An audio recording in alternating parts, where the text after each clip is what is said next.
I never imagined my 62nd birthday would become the night that split my life into before and after. It was supposed to be simple, joyful, ordinary, an evening of laughter, warm food, and the comforting presence of my family. Instead, it became the night I realized that the greatest danger to my life had been sitting across from me, smiling politely. We were at Giovanni's Trattoria, a cozy Italian restaurant tucked into a corner of Atlanta, Georgia. The place was alive, that Friday night, forks clinking against plates, bursts of laughter echoing from other tables, and the air thick with the fragrance of garlic, basil, and fresh bread. The golden glow of hanging lamps softened every corner of the room, and for a brief moment, I believed I was in the safest place in the world. My son, Marcus, had arranged the dinner. "Mom, I wanted tonight to be special," he said, holding my hand with the tenderness only a son who had lost his father too young could offer. I smiled, my heart full. Across from me sat Allison, my daughter-in-law. Her smile, carefully practiced, curved her lips but never reached her eyes. For years I told myself that stiffness was just shyness, that she hadn't grown entirely comfortable in my presence. But deep down, I often felt something colder beneath it. Marcus poured wine into our glasses, a rich California Cabernet Sauvignon that gleamed ruby in the candlelight. "To Mom," he said with a proud grin. "For raising me with love, for surviving all life threw at us, and for teaching me what strength really looks like." My throat tightened with gratitude, and tears burned my eyes. I lifted my glass, ready to toast, to love, to family, to resilience. That's when the waitress appeared. A young woman with tired eyes and a ponytail, balancing a tray in one hand and a cloth in the other. She moved as though she were only clearing crumbs from our table, but with a swift, almost invisible motion, she slipped a folded note beside my plate. Her gaze locked on mine, urgent and heavy with meaning. Then she was gone. I felt my pulse quicken. Under the table, I opened the note with trembling fingers. 3 words, jagged and rushed handwriting. "Don't drink that." Time stopped. The hum of conversation dulled to a distant echo. My hand froze midair, glass hovering inches from my lips. A cold dread washed through me, chilling my bones in a way no winter wind ever had. I looked at the glass of wine, the same one my son had just filled with such care. It glistened, harmless and ordinary, yet now it seemed sinister, dangerous, almost alive. I forced myself to smile, to breathe, to act as if nothing had changed. Marcus chatted animatedly about his office projects. Allison watched him with that unreadable expression, tapping her manicured fingers on the table, stealing glances at me with attention I could not ignore. Excusing myself with a shaky smile, I slipped into the restroom. The note burned in my pocket like a secret too heavy to carry. I read it again, searching for some hint of a joke or mistake. But the warning was unmistakable. When I returned, I sat down with a calmness I did not feel. Marcus was distracted, waving for more bread. Allison's eyes, however, flicked between me and my untouched glass. Her lips curved slightly as if waiting.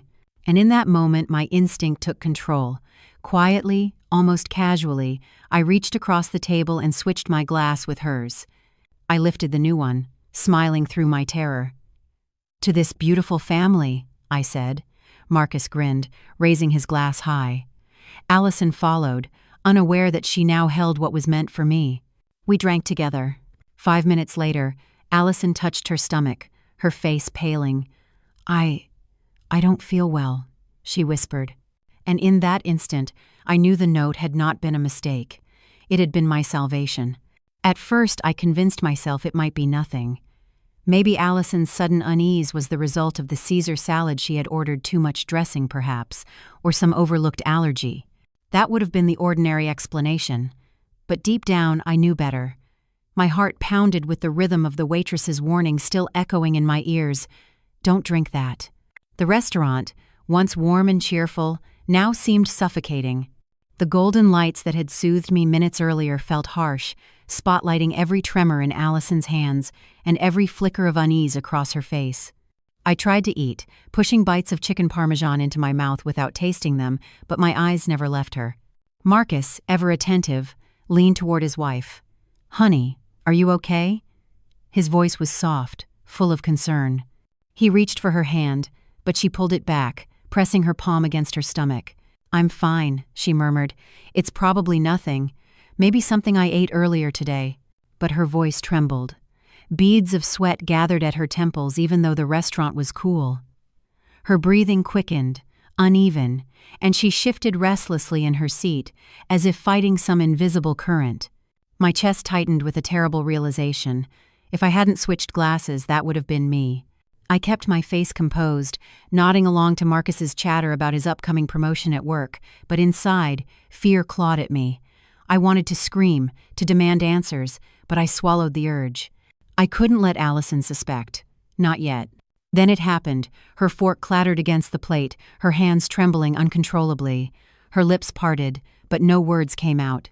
She gasped, her skin paling to an ashen gray. "Call 911, I shouted, my voice louder than I intended. The room fell into chaos. Chairs scraped back, diners whispered in alarm, and the hum of conversation was replaced by the sharp edge of panic. Marcus jumped to his feet, cradling Allison as she slumped in her chair. "Allison, stay with me!" His voice cracked, terror spilling from every syllable.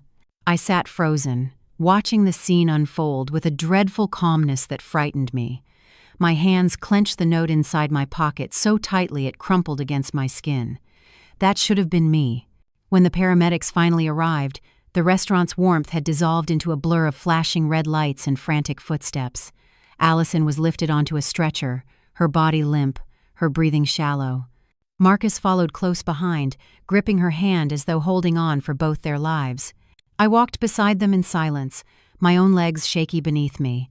My birthday celebration had transformed into something unrecognizable, a nightmare dressed in candlelight. Inside the ambulance, Marcus squeezed my hand. His eyes were wide with confusion and grief. "Mom, I don't understand what's happening. She was fine. She was fine an hour ago." I said nothing. Not yet. Not until I was sure of the truth. But the words of the waitress haunted me still, louder with each passing second. "Your life is in danger."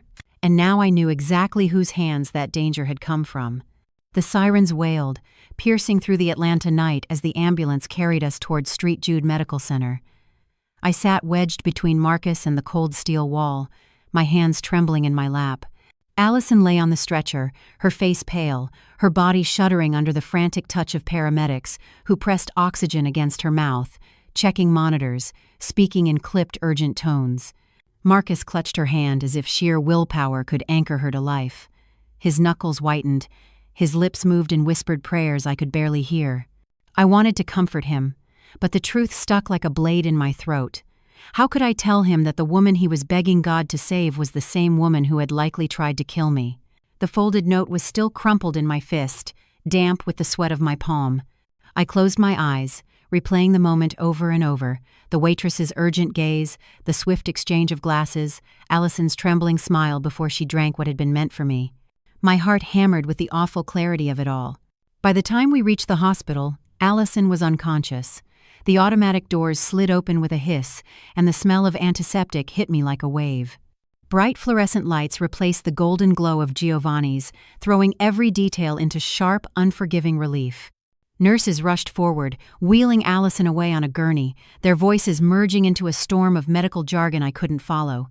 Marcus and I were left standing in the waiting area, stunned and lost, surrounded by rows of plastic chairs that seemed designed for discomfort. The air was sharp with disinfectant, and the soft beep of machines echoed from distant halls. Every sound grated on my nerves.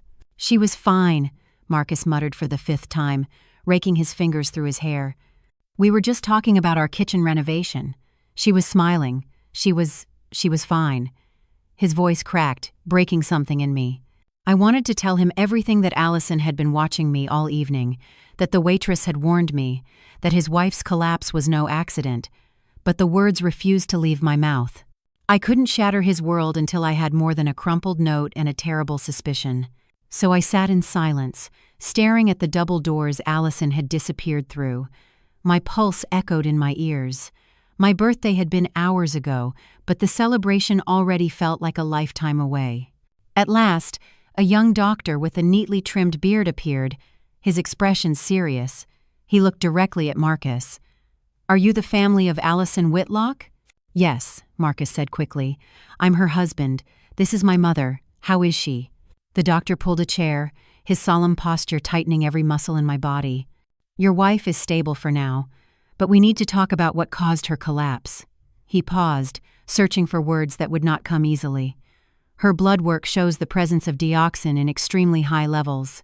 Marcus blinked. "Dioxin? What is that?"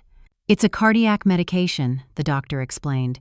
"In normal doses it regulates heart rhythm, but the concentration in your wife's system is far beyond anything therapeutic. It's potentially lethal." A chill spread through me. My hand clenched tighter around the note. "Are you saying—" I forced the words past my lips. "Someone poisoned her?" The doctor hesitated, then answered carefully. "This amount could not have entered her system accidentally. We'll need to contact the police." Marcus staggered back, his face pale. "No, that's impossible. Nobody would want to hurt Allison." He shook his head violently, as though denial could rewrite the truth. But in my chest, I already knew. The waitress hadn't been mistaken. The danger had been real, and it had been meant for me. The words hung in the sterile hospital air like a noose, potentially lethal. I watched Marcus pace the waiting room, his hands tugging at his hair, his eyes wild with disbelief.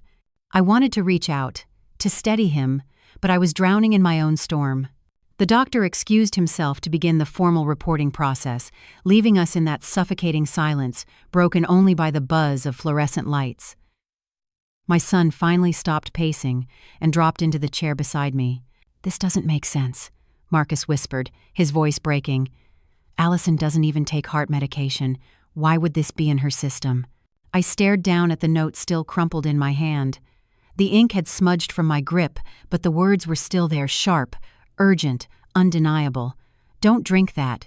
I wanted to hand it to him, to tell him everything, but fear gripped me. If I said the words out loud, there would be no turning back. My son would have to face the possibility that his wife, the woman he trusted, loved, and built a future with, had tried to kill his mother. Moments later, the doctor returned with 2 detectives in tow. One was a woman with graying hair and sharp eyes that seemed to see through walls. She introduced herself as Detective Lieutenant Lee, her tone calm but authoritative. "Mr. Montgomery, Mrs. Montgomery," she said, "we'll need to ask you some questions. Poisoning is a criminal matter." Marcus stiffened. "Poisoning?" The word sounded like a foreign language on his lips. "You're saying someone did this on purpose?" Detective Lee nodded grimly. "The lab results show no possibility of accidental ingestion. Someone administered the substance deliberately. Now we need to determine how and why." That was when I could no longer keep my silence. My hand shook as I unfolded the note and placed it on the table between us. Marcus leaned in, his eyes scanning the rushed handwriting. "Mom," he whispered, his voice hoarse. "Where did you get this?" I told them everything, the waitress who slipped me the note, her urgent stare, my decision to swap glasses when Marcus wasn't looking. Every word left my mouth like a stone dropping into water, sending ripples through the fragile piece Marcus had tried to cling to. By the time I finished, the color had drained from his face. He slumped back in his chair, as if the weight of betrayal had crushed his chest. "No," he murmured. "No, Mom. You can't be saying what I think you're saying." "That's exactly what I'm saying," I replied, my voice trembling but steady. "Someone tried to poison me tonight, and Allison drank it instead." The room spun with the enormity of the truth. Marcus covered his face with his hands, torn between disbelief and dawning horror. Detective Lee leaned forward, her gaze sharp and unyielding. "Mrs. Montgomery, I need you to be absolutely clear. Are you accusing your daughter-in-law of attempting to murder you?" The question sliced through the room like a blade. My mouth went dry, but I forced myself to nod. "Yes," I said, the word heavy with grief. "I believe Allison tried to kill me." The silence that followed my words pressed down on the room like a lead weight. Marcus's breathing grew shallow, his hands covering his face as if he could block out the reality I had spoken into existence. For a long time, the only sounds were the faint hum of hospital machinery and the distant shuffle of nurses' shoes across the polished linoleum floors. Finally, he looked up at me. His eyes, usually so full of warmth, now brimmed with confusion and anguish. "Mom, no. You can't mean that. Allison loves you. She's always been worried about your health, about you being alone. She couldn't—" His voice cracked, and he trailed off. I wanted to gather him into my arms to protect him from the truth, but I couldn't shield him this time. "Marcus," I said softly. I watched her tonight.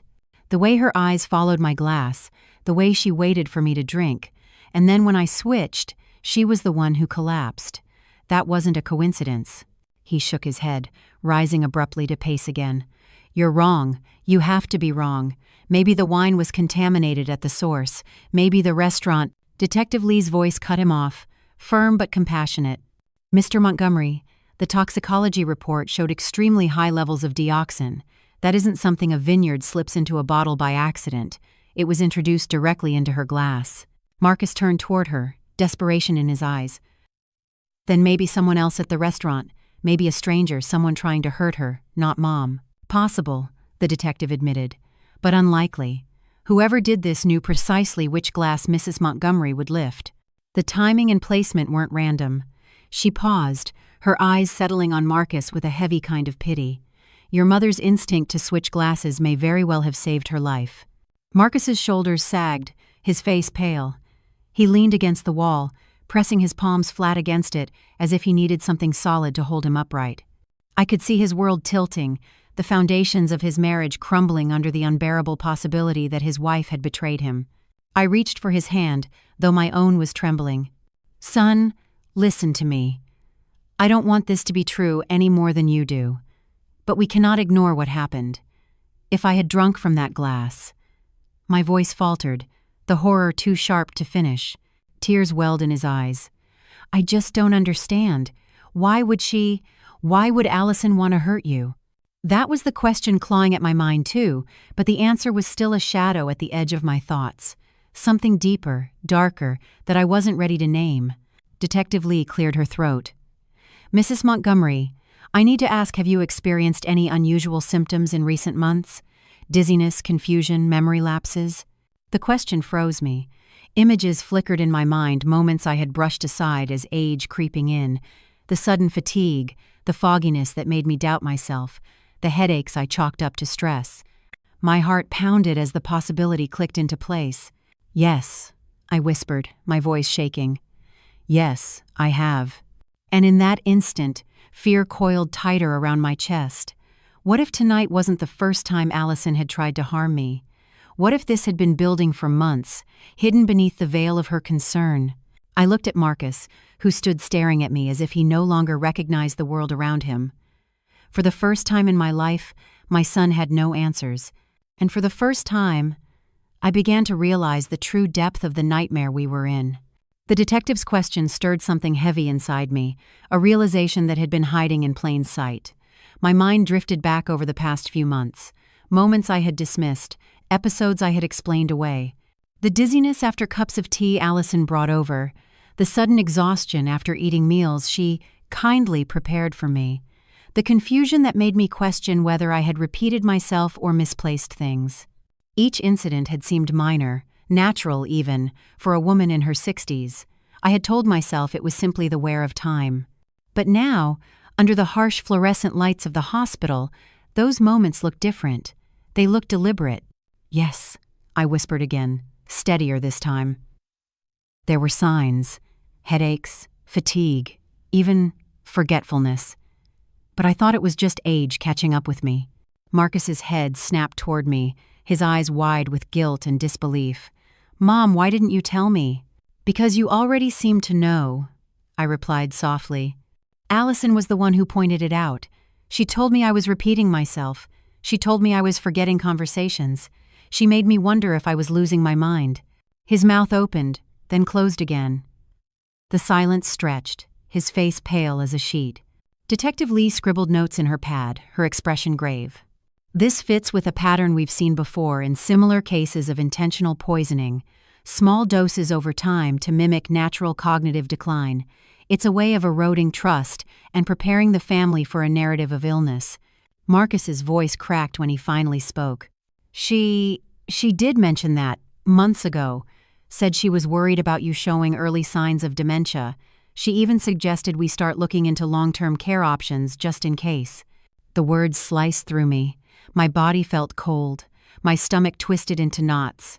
"She wanted to put me away," I whispered. "In a home. to make it seem like my decline was inevitable. Marcus sank into a chair, burying his face in his hands. His whole frame shook, as though he were carrying the weight of his wife's betrayal. "She showed me articles," he muttered through trembling fingers. "Printed them out. She said we had to be responsible, that we couldn't wait until it was too late. She made me believe it was love, that she was looking out for you." The detective's gaze hardened. In reality, she was setting the stage.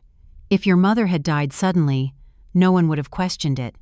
Everyone would have thought it was the natural progression of an illness you already believed she had. A deep, nauseating wave of fear surged through me. The truth became undeniable. Allison hadn't just tried to kill me tonight. She had been conditioning both me and my son for months, weaving her lies with careful precision, slowly poisoning me in body and in mind. I clutched Marcus's trembling hand. "She fooled both of us," I said, my voice breaking. "But we can't let her fool anyone else." Marcus lifted his head, eyes glistening with tears of shame and fury. "I believed her over you, Mom. I let her make me think you were slipping away, when all along—" His voice faltered. "She was the one killing you." In that moment, the betrayal was no longer just mine. It was his too. And together, we would have to face the monster that had lived inside our family. Detective Lee sat across from us, her notepad resting on her knee, her pen poised in her hand, though she had stopped writing. Her eyes were fixed on me, steady and sharp, but not unkind. She let the silence linger just long enough for Marcus to steady his breathing, then she leaned forward.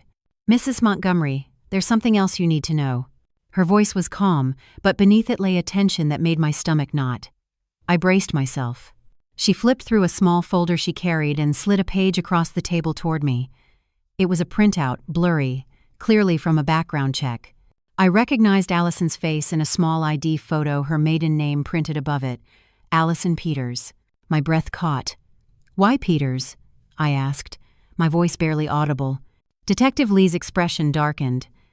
"Because before she married your son, she worked as a certified nursing assistant under that name, for nearly 5 years. Marcus frowned, confusion clouding his face. "So what? She told me she worked in healthcare. She said it was just a job until she figured out what she really wanted." The detective didn't flinch. "It was more than that. We found employment records showing she worked in several assisted living facilities, many of which cater to dementia patients and the elderly with heart conditions." The room tilted, the edges of my vision narrowing. My hands trembled in my lap. Detective Lee continued. "During her time there, we discovered a disturbing pattern. Patients under her care would begin to decline rapidly, confusion, dizziness, sudden fainting spells. In more than one case, death followed within months.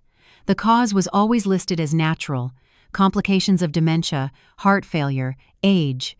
Nothing unusual, nothing questioned." Marcus's voice shook. "You're saying Allison's done this before?" Lee nodded grimly. "We don't have direct proof yet, but tonight changes everything. Her attempt here gives us reason to reopen old files." She paused, her tone softening. "Mr. Montgomery, Mrs. Montgomery, this may not have been the first time she tried to orchestrate something like this. She may have a history of targeting the vulnerable." I clutched Marcus's arm, my fingernails digging into his sleeve. A wave of nausea rolled through me as the pieces fell into place. All those months, she had smiled in my kitchen, pouring me tea, bringing me soups, fussing about my health with feigned concern. She had been rehearsing the same performance she'd played out before, one that ended with others buried, their families convinced it was natural. "She's a predator," I whispered, my throat tight, and I was her next mark. Marcus looked as if someone had struck him, his jaw clenched, his whole body trembling with a rage and grief he couldn't contain. "My God," he muttered, "what kind of woman did I marry?" Detective Lee's eyes softened, but her words cut with precision. "A woman who knows how to make herself look like a savior while slowly turning her victims into ghosts of themselves." My heart ached as I turned to my son. "Marcus, this isn't your fault. She fooled us both." But even as I said it, guilt pressed down on me. Because deep inside, I realized something chilling. I hadn't just ignored the warning signs. I had welcomed them, grateful for the illusion of a caring daughter-in-law, and that blindness had almost cost me my life. Detective Lee returned the folder to her lap, her expression unreadable yet carrying the weight of everything left unsaid. I could feel Marcus beside me, his body tense, his jaw clenched so tight I thought it might crack. My son, my only child, was being forced to look at the woman he loved and see a stranger. She can't have done this before, Marcus said at last, his voice raw. If she had, someone would have noticed. Someone would have stopped her. Detective Lee tilted her head slightly. Mr. Montgomery, predators like your wife survive precisely because they know how to make their actions invisible.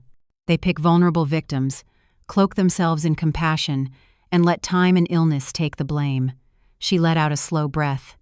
But sometimes, patterns resurface in ways you can't ignore.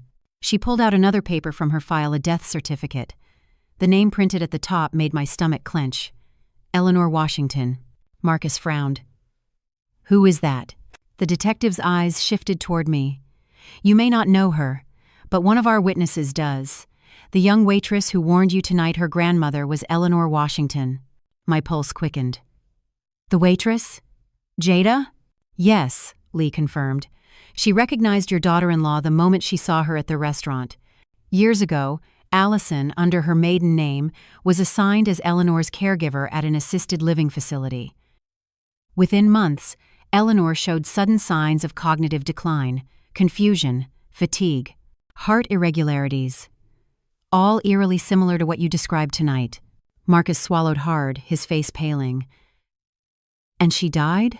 The detective nodded. The cause of death was listed as heart failure, natural, at her age. But Jada never believed it. She's been quietly gathering information for 2 years, hoping for proof. When she saw Allison slip something into your drink tonight, she acted. She wasn't just saving you, she was confronting the ghost of her grandmother's death. The air seemed to vanish from the room. I gripped the edge of my chair, the note still pressed tight in my palm. My mind reeled. The threads of my story and Jada's 2 women separated by decades, woven together by one woman's cruelty. Marcus whispered almost to himself. All this time, Allison was preparing me. Preparing us. She told me you were slipping. She made me see every small mistake you made as proof. And I believed her. His voice cracked and he pressed his palms over his face. God, Mom, I helped her. I let her do this to you. I reached for his hand, squeezing it tight despite my own trembling. No, she deceived both of us. She turned our love and our trust into weapons. Detective Lee stood, her voice steady.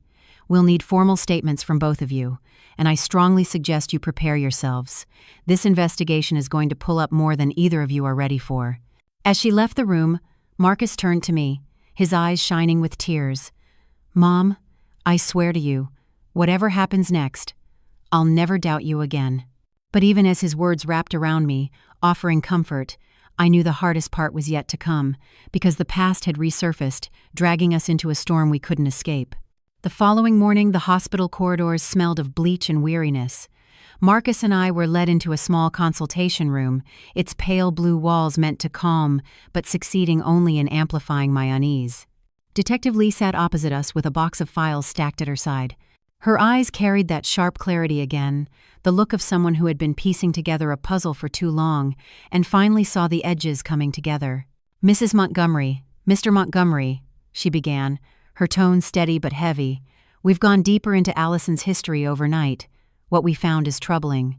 Marcus gripped the arms of his chair. His knuckles whitened, his entire body tensed like a man bracing for a storm. Lee opened the first file, revealing photocopies of medical charts. We've identified at least 4 cases over the past decade, involving elderly patients who declined suddenly under suspiciously similar circumstances. Confusion, dizziness, cardiac irregularities, all passed off as natural, but each case has one common denominator: your wife. I felt my chest tighten. 4 cases? My voice was barely above a whisper. At least, she confirmed. We can't prove them all yet, but in Eleanor Washington's case, we already have testimony and timelines that point directly to Allison's involvement. Jada Reynolds recognized the pattern, and now with what happened last night, we have enough to begin building a case of systematic abuse. Marcus shook his head violently. This is insane. Allison can be difficult, yes, but this? No. You're talking about her like she's some kind of serial. He stopped himself, unable to say the word. Detective Lee leaned forward, her eyes narrowing. Mr. Montgomery, I need you to listen carefully. We're not speculating anymore. We ran additional toxicology tests on your mother, and the results show trace amounts of multiple cardiac medications in her system, small doses, consistent with prolonged exposure. My blood ran cold. You mean, she's been poisoning me all along? Lee nodded gravely. Gradually. Enough to mimic dementia or fatigue, but not enough to kill outright. Until last night, Marcus stared at me as though he couldn't breathe. His lips parted, but no sound came. He looked broken, his love for his wife clashing with the evidence piling against her. Tears stung my eyes. All those months when I thought I was losing myself, when she told me I was confused, when she whispered that I might need help. My voice trembled. It wasn't age, it wasn't illness, it was her. Lee's voice softened. That's how predators like Allison operate. They convince you to doubt yourself, so when the time comes, everyone believes your decline was natural. It's a story she's told before, and almost succeeded in telling again. Marcus finally spoke, his voice cracked and hoarse. She convinced me to consider power of attorney. She said it was for Mom's safety, that it was the responsible thing to do. His hands shook. God help me, I almost agreed. I reached for him, pressing my trembling hand over his. She tricked us both, Marcus. Don't carry the weight of her sins. But even as I said the words, I felt the crushing truth settle into my bones. The evidence was undeniable now. Allison hadn't just betrayed my trust, she had plotted, prepared, and poisoned with chilling precision. The woman I had once welcomed into my family had never been a daughter-in-law. She had been a hunter, and I had been her prey. The phrase trace amounts of cardiac medications echoed in my mind long after Detective Lee had spoken it. It was as if every strange moment of the past year, every dizzy spell, every lapse of energy, every time I second-guessed myself had suddenly been threaded together into a single, sinister design. Detective Lee pulled out another file, sliding documents across the table. Prescription records, financial statements, photocopies of forms with Allison's neat, slanted handwriting. Mrs. Montgomery, she said, her voice measured but heavy. This isn't just about poisoning. Allison has been laying a foundation around you, medical, financial, even legal. If she had succeeded, her story would have been airtight. You'd have been labeled incompetent. When your death eventually came, it would have seemed not only natural but expected. I felt Marcus flinch beside me. He leaned forward, gripping one of the documents with trembling fingers. This is a request for power of attorney. His voice was barely audible. Dated 3 weeks ago, and it has your signature, Mom. My heart lurched. That's impossible. I never... But then memory returned, blurred and foggy. That afternoon when Allison had brought over soup. How I had felt so groggy, so detached, that when she placed papers in front of me, I hadn't read them. She had smiled, patient, reassuring, her voice laced with false kindness. Just some routine forms, she had said. Nothing serious. Marcus will handle the details. Oh my God, I whispered, a sickness rising in my throat. She drugged me. She made me sign without knowing what I was agreeing to. Marcus shoved the paper away as though it burned. I was there. She told me you wanted it, that you'd asked for it after one of your episodes. I believed her. I thought I was helping you. His voice cracked, guilt seeping from every word. Detective Lee's expression was grim. This is what I mean by a web. Allison manipulated both of you into playing the roles she needed. She convinced you to doubt your own mind, Mrs. Montgomery, while persuading your son that he was being a responsible caretaker. By the time she acted, everyone around you would have been primed to believe her story. The room tilted around me. My own home, my own family had been turned into a stage for Allison's performance, and we had been her unwitting audience. Marcus covered his face with both hands. How could I have been so blind? How could I let her... I touched his arm, though my own hand was trembling. Because she was clever. Because she knew exactly which strings to pull. Marcus, you were trying to protect me. That's all you've ever tried to do. But even as I said it, a cold truth settled into my chest. Allison had nearly succeeded in erasing me, not just my life, but my dignity, my independence, my very identity. She had almost rewritten me into a helpless old woman who needed to be tucked away, forgotten, while she drained everything I had worked for. And if not for one waitress with determined eyes, I would have been gone already. Detective Lee closed the file with a snap. This case isn't just about attempted murder anymore. It's about systematic manipulation and exploitation. We're preparing to move forward, but I need you both ready for what comes next, because the lies we've uncovered are only the beginning. I glanced at Marcus, his face pale, his eyes filled with a mixture of grief and fury. And in that moment I understood. The worst was not behind us. The web Allison had spun was far larger than we could yet see. The hospital room where Marcus and I sat felt smaller with every passing hour, as if the walls themselves were inching closer, trying to suffocate us under the weight of truth. The files Detective Lee had shown us lay scattered across the table, proof of Allison's deception, of her intricate schemes, yet none of it felt real. My heart still struggled to reconcile the woman who brought me soup, who smiled politely at family dinners, with the monster painted in those documents. Detective Lee had left us for the evening, promising to return once Allison regained consciousness. "It may be useful to hear what she has to say directly," she had said. The idea sent a shiver down my spine. To look Allison in the eyes again, to confront her after everything, I wasn't sure if I was ready. Marcus paced the length of the room, his hands balled into fists, his face etched with torment. "I don't know if I can do it," he admitted finally, his voice breaking. "What if she denies everything? What if she twists it around, makes me doubt myself all over again?" I looked at my son, the boy I had raised, the man who had held me together after his father died, and my heart ached. "Marcus, listen to me. Whatever she says, whatever game she tries to play, you must remember the truth. We have the evidence. We know what she's done. She can't change that now." He stopped pacing, his shoulders slumping.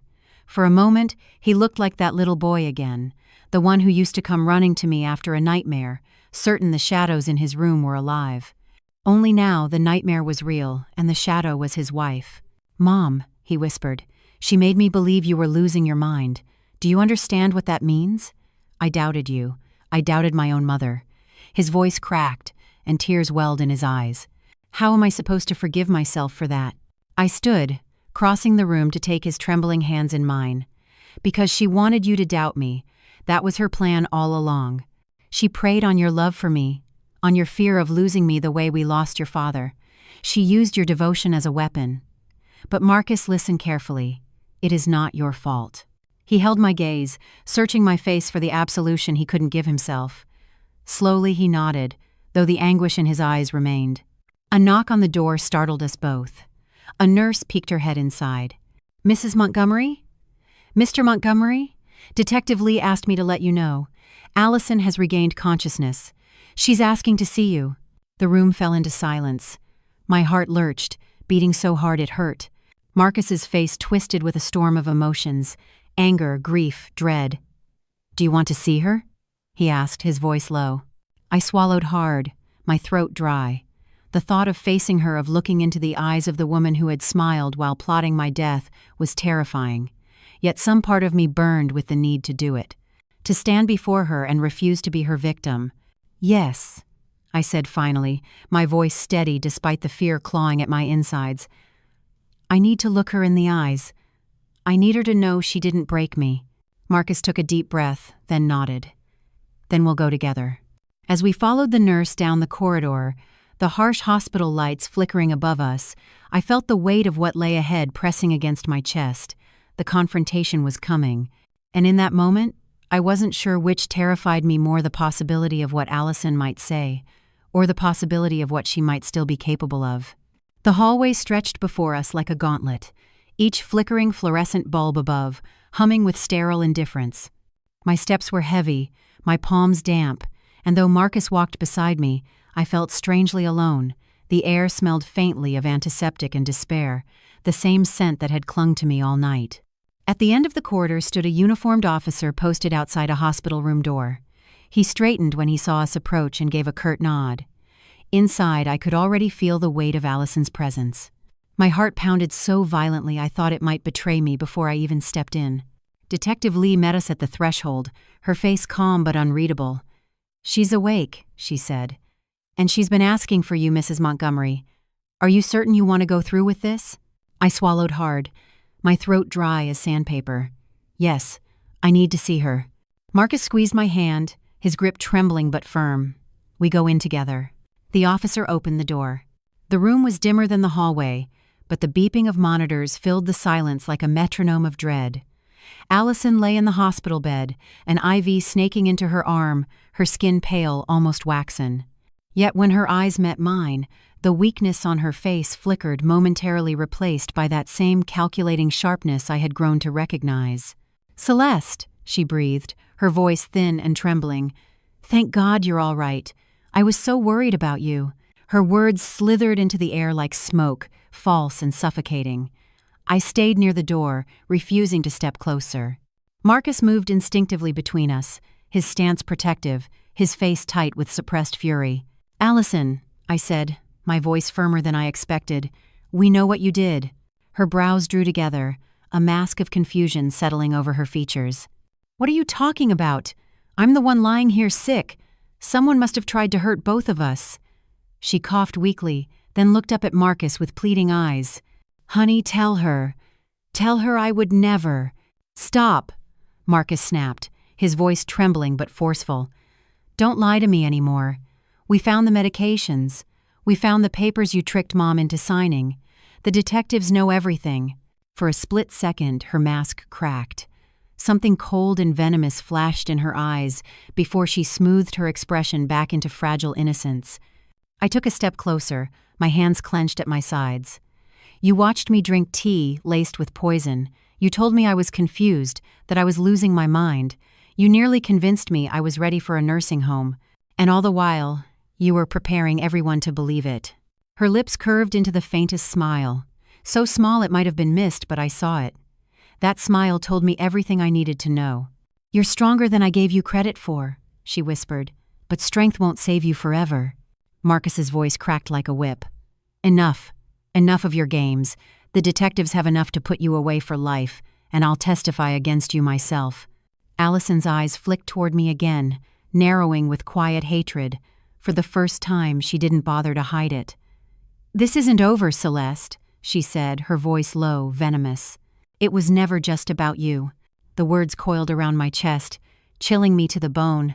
Detective Lee stepped forward, her voice firm. "Mrs. Whitlock, I suggest you save the rest for your attorney." She motioned for the officer, who moved closer to the bed, the weight of law and consequence settling between us. I turned toward the door, my body trembling. My legs felt weak, but I forced myself to keep walking. I had looked into the eyes of the woman who had tried to destroy me, and I had not crumbled. Still, her final words gnawed at me. "It was never just about you." And I couldn't shake the fear that somewhere, beyond these hospital walls, Allison's web still stretched wider than we knew. The drive home that night was silent except for the hum of the tires against the road.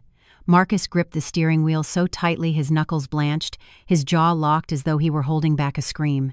I sat in the passenger seat, staring out at the blur of streetlights, my mind replaying every word Allison had spoken. "It was never just about you." The phrase lodged itself like a thorn in my chest. What else had she been plotting? Who else had she already harmed? When we reached my house, Marcus killed the engine and leaned forward, resting his forehead against the steering wheel. For the first time since he was a little boy, I saw my son cry without restraint. His shoulders shook, his sobs low and ragged. "I loved her, Mom," he whispered. "God help me. I loved her. I thought she was my partner, my future. And now, all of it was a lie." I reached across, laying my hand on his back. "She didn't just betray me, Marcus. She betrayed you too. She made fools of both of us, but you can't let her poison take more than it already has." He lifted his head, his eyes red, his face drawn. "Do you know what hurts the most? She made me doubt you. My own mother. She used my love for you as a weapon against you. And I let her." The guilt in his voice nearly broke me, but I couldn't let it drown us. "She was cunning. She knew your weakness, your fear of losing me like you lost your father. Don't carry her sins as your own." We went inside, and I lit a small lamp in the living room.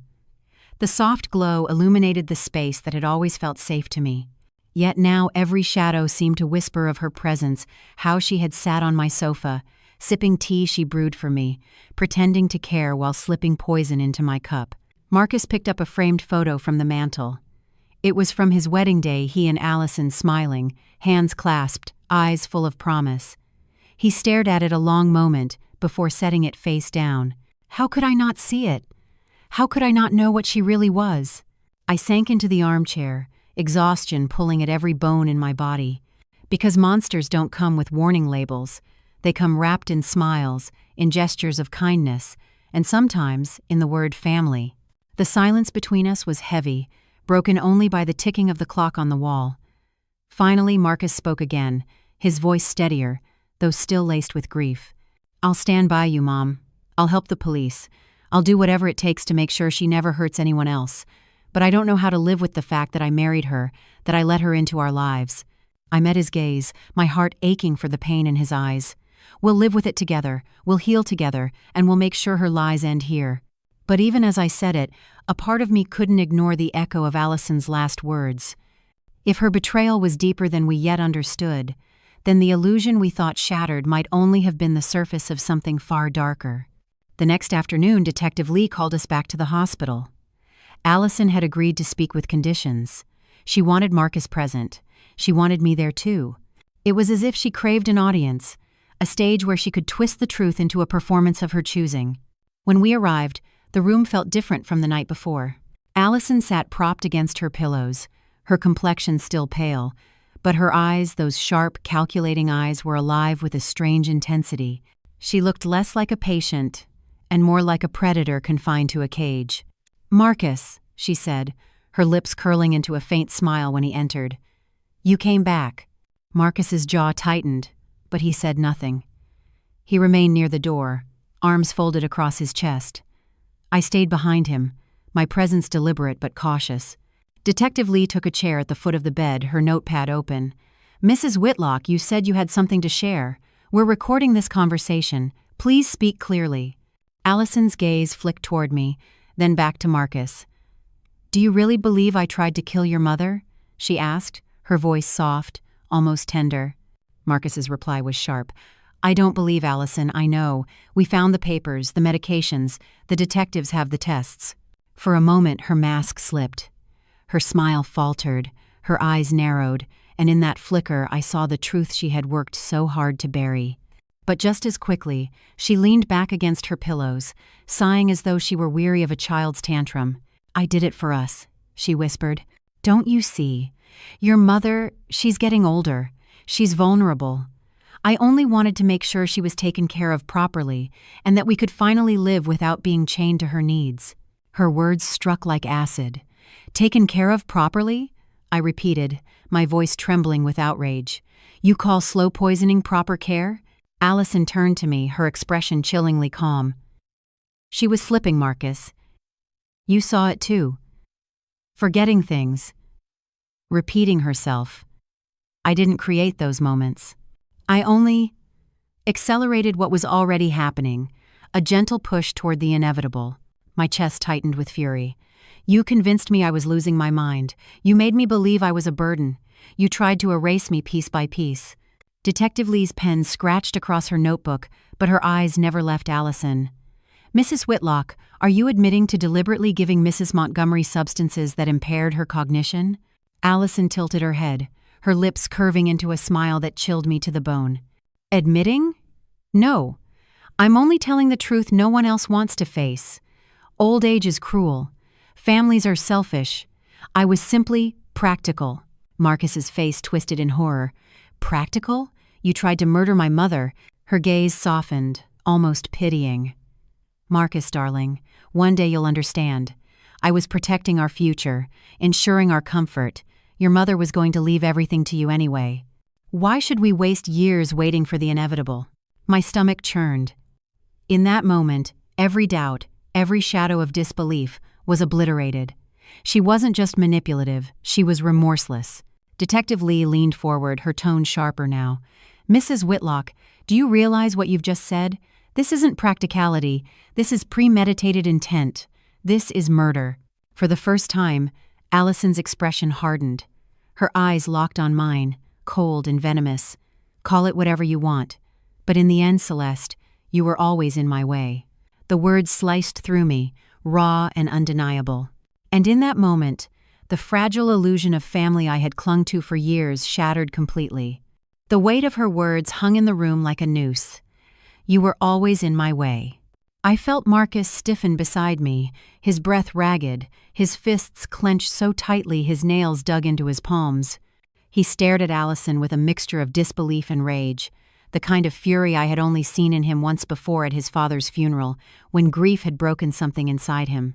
"All this time," he whispered, his voice trembling. "All this time you pretended. You sat at our table, you laughed at our jokes, you called her mom. And the whole time, you were planning her death?" Allison's lips curled into something that wasn't quite a smile. "I was planning our future," she corrected. "You deserve more than spending your life chained to an aging mother. I was giving us freedom." Marcus's voice rose, sharp and raw. "Freedom? By killing her?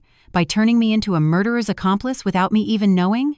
He slammed his fist against the metal frame of her hospital bed, the sound cracking through the room like thunder. "You disgust me." For a moment, the mask slipped entirely. Allison's eyes blazed with something feral, something stripped of all pretense. "Don't act like you didn't benefit from it. I was the one protecting you, Marcus. Without me, you'd still be a scared little boy clinging to his mother's apron strings. I was building a life where we could finally matter." I stepped forward then, my voice shaking but strong. "No, Allison. What you were building was a prison for me, for Marcus, for anyone foolish enough to trust you. You tried to make me believe I was worthless, that my life was already over. But you failed." Her gaze darted toward me, sharp as a blade. "You think you've won because you survived one night? Don't fool yourself, Celeste. You're still just an old woman. Time will finish what I started." Marcus exploded then. His voice tore through the room filled with years of suppressed pain. "Enough, enough lies, enough poison, enough of you." His chest heaved, his face flushed with fury. For a terrifying moment I thought he might strike her. His whole body trembled at the edge of violence. I caught his arm, my hand firm despite my own shaking. "No, Marcus," I said softly. "She's not worth it. Don't let her drag you into the darkness with her." He froze, his breath ragged, his eyes locked on mine. Slowly he sank back, collapsing into the chair, burying his face in his hands. Allison leaned back against her pillows, her smile returning, smug and venomous. "That's right. Protect your precious mother. But don't forget, Marcus, you chose me once. You'll never wash that stain off your soul." Detective Lee stood abruptly, her chair scraping against the floor. "That's enough," she snapped. "Mrs. Whitlock, you've said more than enough to seal your fate. You won't manipulate them anymore." She signaled to the officer at the door. The room shifted in that moment, the air breaking with the sound of chains and authority. For the first time I saw Allison's eyes flicker with something that looked almost like fear. As Marcus sat trembling, and I stood trying to keep my knees from buckling, I realized this was the breaking point. Not just for Allison, but for us, for me and my son. The lie of family had shattered. The truth had ripped us open. And now, there was no going back. The days after Allison's twisted confessions felt like walking through fog. Even in my own home, surrounded by familiar walls and furniture, nothing felt safe anymore. Every teacup in the cupboard, every plate in the kitchen, carried the shadow of what she had done. The very spaces that once comforted me now whispered of betrayal. Marcus moved back in with me temporarily. He didn't say it out loud, but I knew he couldn't stand being in the house he had shared with Allison. Too many memories, too many lies buried beneath the wallpaper and linens. He slept restlessly on the couch, waking with nightmares that left him gasping for breath. At night, I lay awake listening to him stir, my heart aching. He wasn't just grieving a marriage, he was grieving the man he thought he was. He had believed himself a good husband, a dutiful son. Now, shame weighed on him like chains. One evening, over cups of chamomile tea I brewed myself, he finally broke the silence. "Mom," he whispered, staring into his mug. "What if people think I knew? What if they believe I was part of it?" I reached across the table, covering his hand with mine. "Marcus, you were a victim too. She used you. She turned your love for me into a weapon. Anyone with eyes will see that." He looked up, his eyes rimmed red. "But I didn't see it. I ignored the signs. You tried to tell me you were fine, and I believed her instead. I made you doubt yourself." A lump rose in my throat. "Yes, you doubted me. but only because she built the lie so carefully. Marcus, she wasn't just poisoning my body. She was poisoning your trust, your judgment, your heart. That's what predators do, and that's why we can't let her win. The guilt in his gaze didn't vanish, but I saw a flicker of resolve. He nodded slowly, his grip tightening on my hand. The police came often in those days, gathering statements, asking for every detail I could remember. Each time, I relived moments I had tried to bury: the soup that made me too dizzy to stand, the tea that left me disoriented, the papers I signed without realizing. It was exhausting, like reopening wounds over and over. But I forced myself to speak, because silence would only let Allison's shadow linger. News of her arrest spread quickly, neighbors whispered. Some offered sympathy, others barely concealed their curiosity. I felt their eyes on me when I went to the market, their pity heavy as stones. I wanted to scream that I was not weak, that I had survived, but I bit my tongue, carrying my truth quietly as I always had. One afternoon, Detective Lee stopped by. She stood in my living room, her expression softer than usual. "Mrs. Montgomery," she said, "I want you to know something. What you did, the choice to switch those glasses, it saved your life. But more than that, your testimony is going to save others." Allison's web was wide, wider than we first thought. Her words should have comforted me, but instead they chilled me, because it meant Allison had already reached into other lives, perhaps stolen them, with the same calm cruelty she had shown me. That night, as Marcus slept restlessly on the couch, I stood at the window, staring out at the dark street. The moonlight spilled across the yard, quiet and cold. I should have felt relief. I should have felt safe now that Allison was in custody, but instead, I felt the weight of scars that would never fully fade. I had survived the attempt on my life, but the aftermath, the shame, the broken trust, the questions that would never be answered was its own kind of prison, and deep down I feared the worst was still to come. 6 months later, the air in Atlanta felt different, lighter somehow, as though spring had swept away some of the winter's heaviness. Yet inside me, the storm Allison left behind still lingered. I had survived her poison, but the echoes of her betrayal lived on in my bones. My house had changed. I replaced the curtains she once complimented, donated the teacups she had served me from, and repainted the kitchen walls a brighter shade of yellow. It was my way of reclaiming the space, reminding myself that this was my home, not the stage she had used for her lies. But no matter how many changes I made, I couldn't erase the memory of her sitting at my table, smiling sweetly while she slowly tried to erase me. Marcus visited every evening after work. At first he hovered like a guard, jumping at every knock on the door, checking locks twice before bed. But gradually his shoulders loosened, his voice steadied. Therapy helped sessions where he spilled his guilt and shame into the air until they began to lose their weight. Sometimes, though, I'd still catch him staring at the ground, whispering to himself, "How did I not see it?" I always answered the same, "Because you loved her, and love blinds us all." The trial had been brutal. 3 weeks of evidence, testimony, and revelations that made my blood run cold. Allison sat there every day, her face a mask of indifference, occasionally feigning tears. But when the guilty verdict was read, life imprisonment without parole, her mask cracked, if only for a heartbeat. A flicker of rage burned in her eyes, a silent promise that she would never forgive me for surviving. I should have felt triumphant. Instead, I felt empty.